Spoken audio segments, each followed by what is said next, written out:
Full discretion, neighbors. I'm not saying if you just go back to acknowledging the true new year and aligning your new year starting off with the vernal equinox or mark of spring, that life will full 360 change. But it's the little things, you know what I'm saying?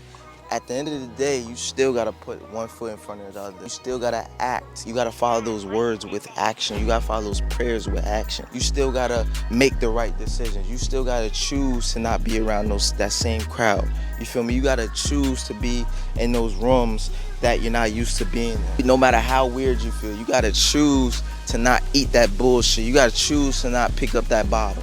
You gotta choose to not smoke that bullshit or prescribe yourself that bullshit. You gotta make that decision, you feel me, at the end of the day. To keep it real with you, neighbors, people that's tired of life just going the same way, being depressed, stressed, and never feeling blessed, and that ready to walk into their purpose, ready to commit to be consistent, persistent towards their goals, their vision, their blueprint. People that are just tired of the same old shit happening, want to seek change.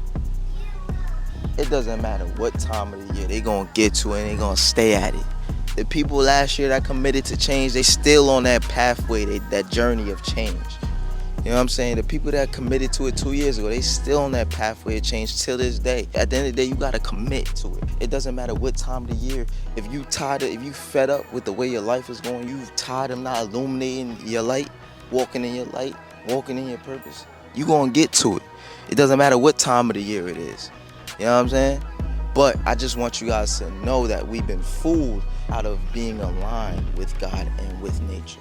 You know, a lot of things that we practice today, a lot of the cultures that we come up with, and these diets and all this other shit that we come up with in this modern day society don't have nothing to do or have no correlation or no relationship to God and nature. You feel me?